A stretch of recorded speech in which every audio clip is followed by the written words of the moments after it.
Hey, good morning, Internet! C'est quand même incroyable qu'il y ait quelque chose qui devrait être notre ami, qui y ait quelque chose qu'on devrait tous aimer et rechercher, mais qu'en fait, on déteste. Et vous savez de quoi je parle? Je vous parle de l'échec. C'est incroyable, tout le monde fuit l'échec, pourtant l'échec est notre ami. Alors, c'est vrai que quand tu tentes quelque chose, tu tentes pour que ça réussisse. Tu veux te voir réussir, tu t'imagines réussir. Donc, quand ça foire, ça te fait mal, ça te pique, ça te frustre. Tu dis, oh putain, on m'a vu échouer, la vie est nulle. Je comprends. Mais parlons du Cluedo. Ok? Imagine une partie de Cluedo. Pour ceux qui ne connaissent pas les règles, allez voir sur Google. Imagine une partie de Cluedo. Et tu rentres dans la salle à manger et tu dis, voilà, c'est le colonel Moutarde avec la clé anglaise dans la salle à manger.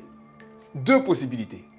Soit tu es bordé de nouilles à un endroit tout particulier de ton anatomie, et c'est effectivement le colonel Moutarde dans la salle à manger avec la clé anglaise. Ou soit, ah bah non, c'est pas ça. Mais par contre, je sais que j'ai au moins 1 sur 3, ou que j'ai aucun des 3, ou que j'ai 2 sur 3. Mais en tout cas, le fait que j'ai échoué me donne un feedback qui me permet de retenter derrière différemment et savoir un peu plus sur la situation.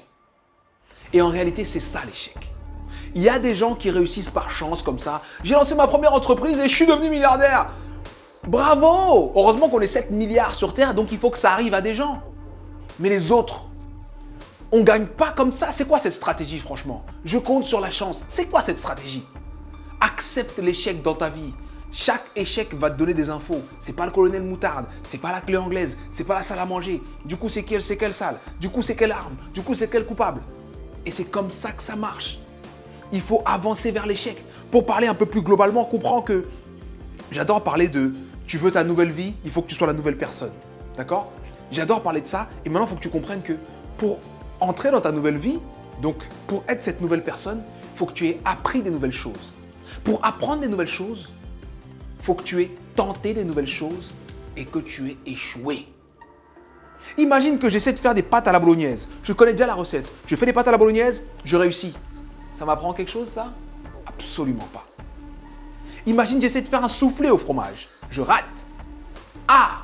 Là, je peux apprendre. Qu'est-ce qui s'est passé? C'était pas le bon fromage. Qu'est-ce qui s'est passé? T'as mal réglé ton four. Qu'est-ce qui s'est passé? T'as sorti le soufflé trop vite. L'échec m'apporte des informations qui me rapprochent de la victoire. Ne fuis plus l'échec. Cherche-le, trouve-le et reproduis-le suffisamment. C'est exactement comme une partie de Cluedo. Celui qui gagne dans une partie où il n'y a pas un mec qui a des nouilles plein dans une partie particulière de son anatomie, dans une partie donc normale, le premier à gagner, c'est celui qui a suffisamment échoué. L'échec n'est pas notre ennemi. L'échec, c'est notre valeur sûre. C'est lui qui nous approche de la victoire. N'oublions pas ça, ok? On est reparti, c'est lancé. Prochaine vidéo, je serai dehors. Ça y est, on est déconfiné, donc on va tenter de voir ce qui se passe avec un masque. C'était Sudei. Bow!